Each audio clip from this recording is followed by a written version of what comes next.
a better Nigeria? Is it a myth, or do we keep hoping? Nigeria is a highly religious country. How come corruption thrives? Why is adoption not encouraged in Nigeria?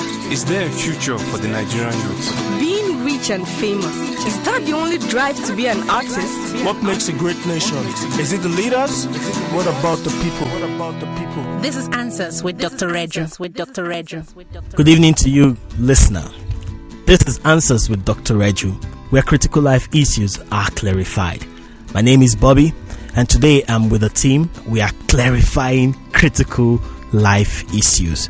To do that today, I have the team here. I have Matt. Good evening, Bobby. I have Rolly. Good evening, Bobby. And I have Ejiro again. Thank you very much, Bobby. And Dr. Reju. Thanks, Bobby. Glad to be here. Yes. Before we start out today, I remember that last week we talked about downloading the quote from C.S. Lewis. If you've not done that, it's on Answers with Dr. Reju, our Facebook page. You can get that quote. You can go through it again, and you can even look for our past episodes on this quest for entrepreneurial intensity that we are going on, and you will really need to listen over and over again. Dr. Reju, I have a quote today by Judge Bennett Shaw. Another quote. You would do justice to that. Let's throw it to the public square today. Judge Bennett Shaw said, "The reasonable man adapts himself to the world.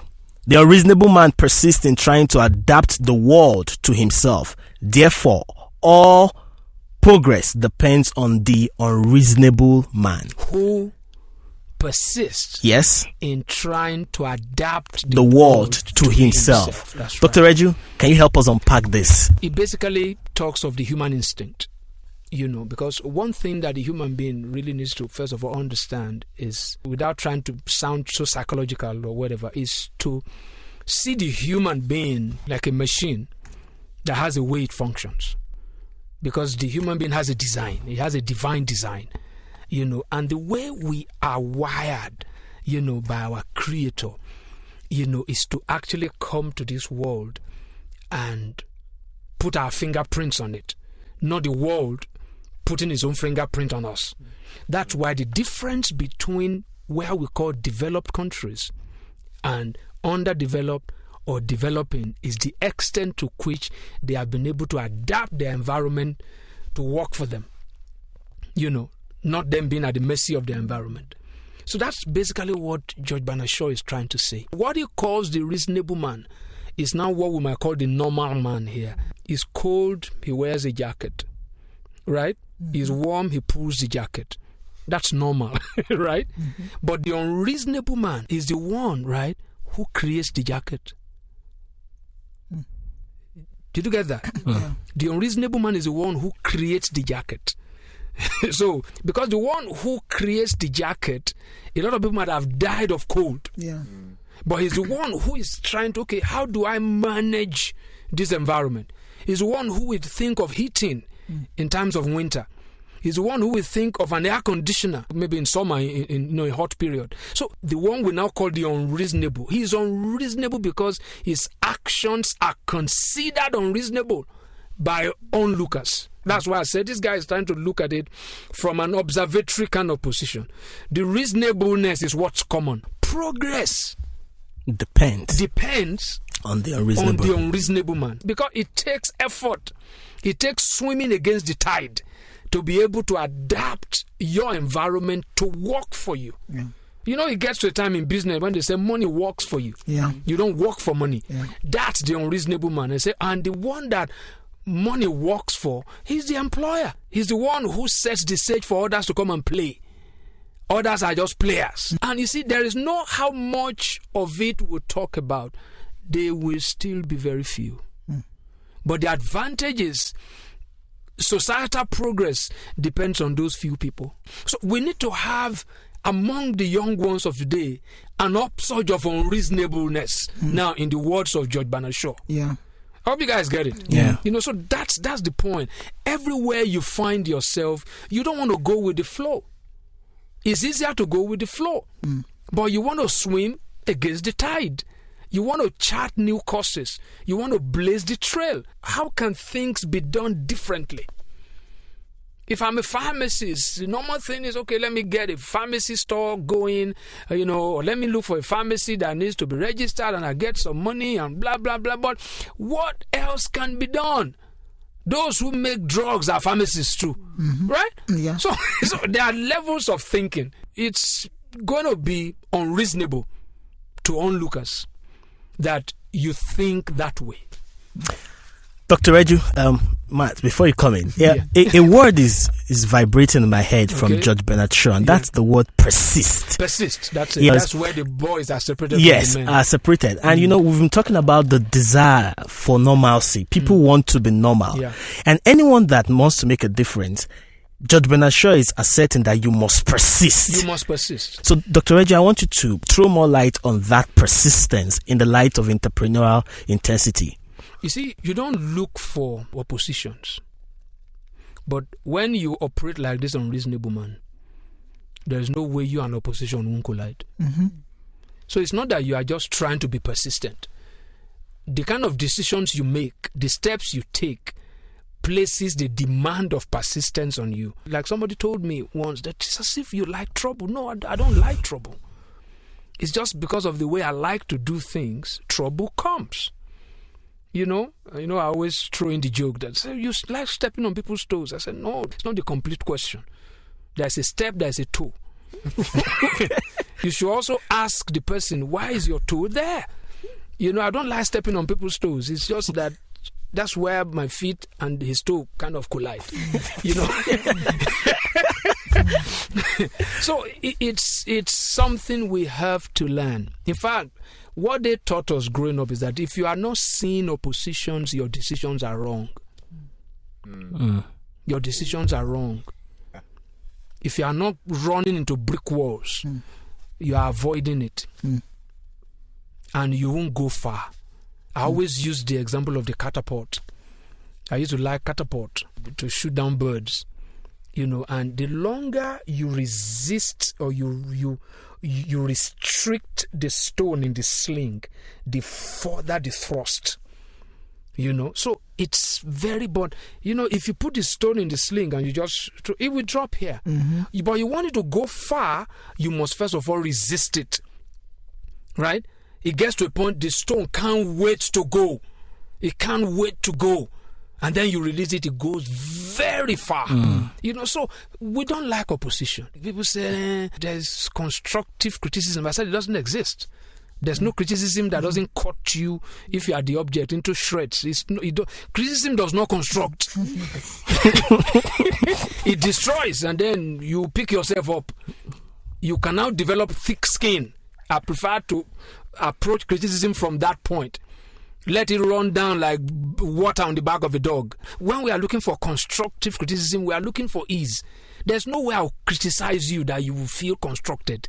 It doesn't construct anything, especially if you've been in leadership position. Criticism should now be normal. It should be normal. I can throw in a joke. That's why I love the club I support. Because everybody talks about the guy. He's the one who does things the wrong way. Everybody is buying expensive places. I won't buy. I will not buy. It gets painful sometimes, but the guy says, I won't buy. That's why I love him. I study leadership from the way the guy goes about his game. Right? And it takes a while. He's persisting to adapt the world of football to himself. Yeah. That you don't need to spend money to win the league. Right? So, because there are players and there are fans.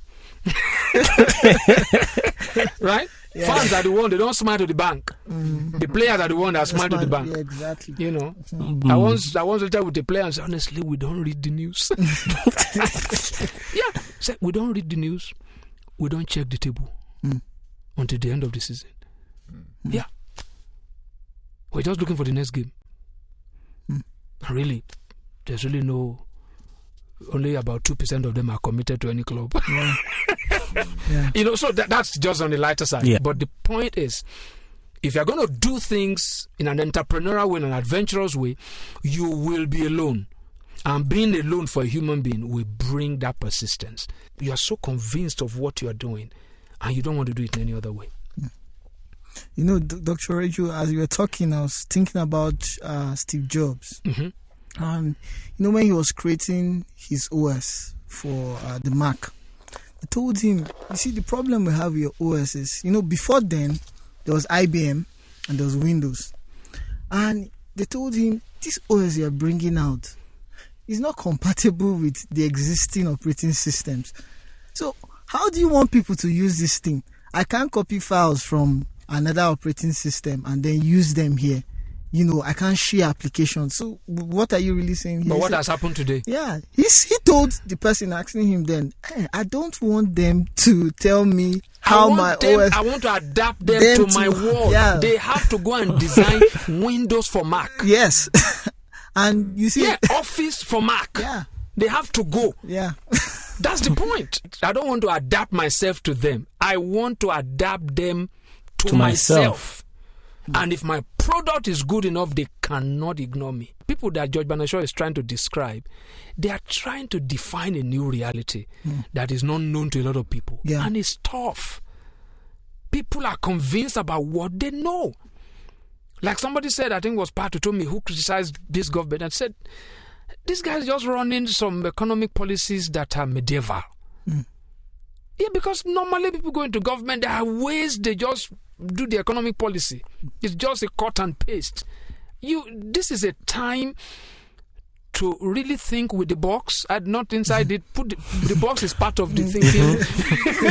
It's part of the thinking process. If I create other boxes, yes, that's what we're talking about. There's always a better way. People don't want to create a new world, and it is known in contemporary history. He just gave the example of, Steve Jobs' OS. It's known in contemporary. Even when Bill Gates came with Windows, they said it won't work. Yeah, it's the same thing. It's the same thing. So you set up your business and you say, my business. I remember when he had his own first AGM, then his back said his business, we are not for profit. So we want to have, integrity, social responsibility, fairness, and fun. So one of the shareholders got up, go have your fun. I'll go with my money. Yeah, but by the year 2000, this guy personally was worth, over $1 billion. His company was in 40 nations. That same company. He said, you guys didn't wait to listen. I am not saying we are not here for profit. We don't exist for profit. We are not a non-profit. We are a not-for-profit. Big difference. And that's been my model in whatever I do. It's not for profit. And like we always say, you are a human being. You need blood, but you don't live for blood. So it's a blood. It's like profit is like blood in a company. You need it to get going, but that's not the reason why you're in business. You're in business to give sound service, quality service, improve human life, be socially responsible. And I love the way he described fairness. He said fairness means everybody don't get the same thing. If you are really fair, everybody won't get the same thing. Life is unfair. Life is fair, because everybody don't get the same thing. How many people come first in your class?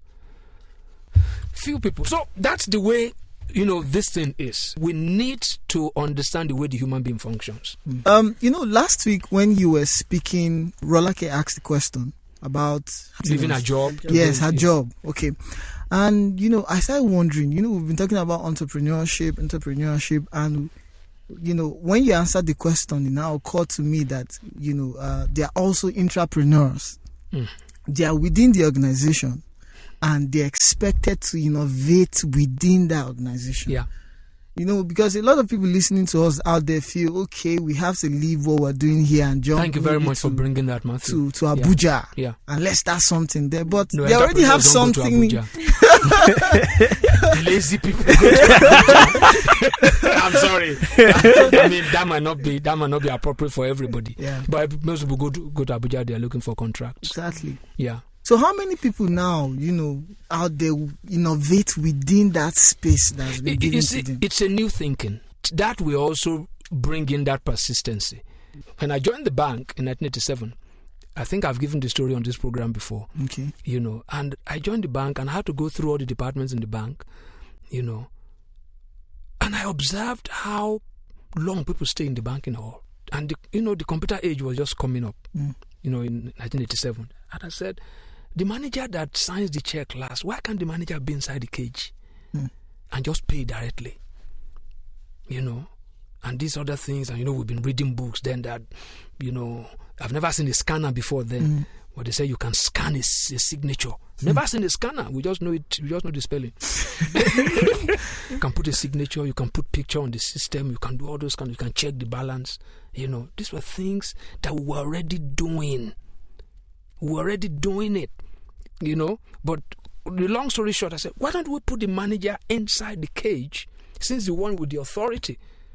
And the guy comes with his check and he does everything and just approves and gives the guy the money. They say, there will be fraud, there will be this and all those kind of things. And I didn't have an answer. But I knew that there's something wrong with this.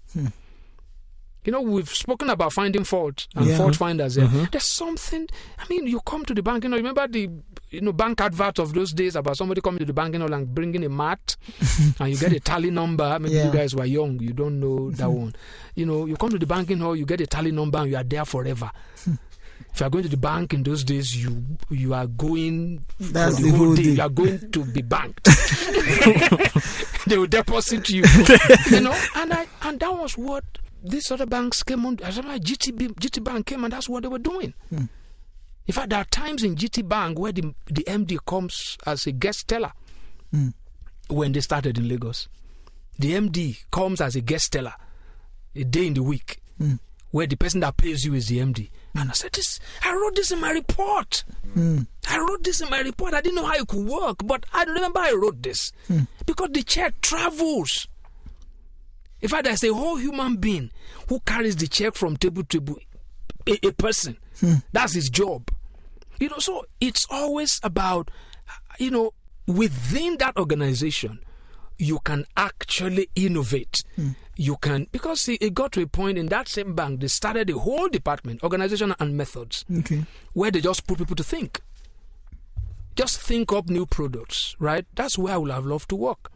Think up new products, right? So within your organization, you can begin to raise up issues on how we can get more effective, but be ready, because you will be challenged with persistence, because they won't just say, we've been waiting for this idea. No, they will kill it.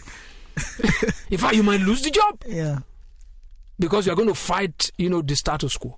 So that's the way. Thank you, Matthew, for bringing that particular point, because a lot of organizations need that intrapreneurs, where they can innovate, look for better ways of doing things. Some people are just thinkers. You might ask them how to do it. They might say, really, I don't really know, but let's give it a try. Okay, Dr. Reggie, let's go for a quick commercial break and we'll be back. When we return, remember the number is 081 4456 9000. 081 4456 9000. Stay with us. There are cooking oils and there are cooking oils, Of course, there are those that foam like soap when you put them on fire, and there are those that go to sleep after a few days. There are even those with funny odors that make neighbors wonder what's happening in your kitchen. I beg, don't kill me. But then again, there is Grand Pure Soya Oil, made from pure soya seed. Grand Pure Soya Oil is cholesterol-free, which makes it ideal for the heart and health conscious. It neither foams nor fumes, neither does it congeal even at low temperature. Grand Pure Soya Oil is also endorsed by the Nigerian Heart Foundation as heart-friendly oil. Let me go and get my own Grand Pure Soya Oil, Joe. Oil that doesn't smell or sleep. Grand Pure Soya Oil, a heart-friendly oil you've always known. Are you constrained by work or have a busy schedule? The Mac Essence Limited is a full-service interior design company. Our expertise include a wide array of dedicated services, which include space planning, bespoke furniture design, designing and decoration of residential and commercial buildings, corporate offices, hospitals, hotels, and restaurants. In addition to our interior and construction services, the Mac Essence offers deliveries under its registered brand, the Messenger Deliveries. At the Messenger Deliveries, we offer all kinds of delivery services, from delivery of gifts to food, letters, and we can also do your weekend grocery shopping for those within just Metropolis. You can contact us on 081 4657 0177. Send us an email on themac@themacessenceng.com. You can check us out on Facebook on the Mac NIG. Welcome back to Answers with Dr. Reju, where we are clarifying critical life issues, particularly today in the area of the quest for entrepreneurial intensity in our nation. Before we end on the break, we gave you a number, and let me call that number again for you to send in your messages. It's 081 4456 9000. 081 4456 9000. Now, someone had a question. Matt, I think it was you or Rolly had a question. Good, so Rolly, hit it.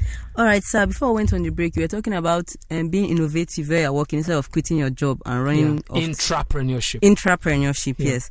So what's the difference between being innovative, trying to do a better job, trying to make things better, and just looking for shortcuts to get things done?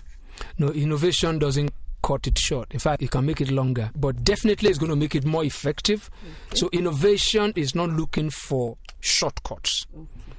Innovation seeks to improve on efficiency, to improve on effectiveness. Innovation might result in cost saving, but it's to make one better, definitely not cutting things short. Okay. To look for shortcuts, it's to be cut short. That sounds like a good cliche to use. All right, Dr. Reju, we're actually looking at the quest for entrepreneurial intensity. That's what we're doing. Yes, and I guess, right? The quote that Bobby read earlier, George Bernard Shaw, talking about the unreasonable man persisting in trying to adapt the world to himself. Now, by their very meanings, the word quest and persist, they both connote intense effort. That's right. Going like against all odds, trying to do your very best in achieving what you want to That's get. Right. Don't we think that there could be some people who, on account of these two words, want ethical parameters in achieving what they want to do, so that they may do things passionately against normal circumstances, and that may even be harmful to society, just because they want to ensure that what they want to do. It is very, very possible. How can we now check this? Because passion can manifest in being driven. And when you are driven, it can hurt. But if you're driven by passion, there's still drivenness. Because if we are talking, we need to quote everything in that transformational gap, right? That whatever you are doing, you want to make sure that it promotes human good, right? It promotes human good. That's always the sense. That's always the motivation. That's always the inspiration. But you see, when people don't have this kind of program where they can hear this, it can go wrong. I've always said it that there is nothing in this life that was designed for bad. But experience has shown that today, if you hear nuclear power, your mind goes to bomb. Right? But that's just one. That's just one of the things, the many things that nuclear power can actually deliver on.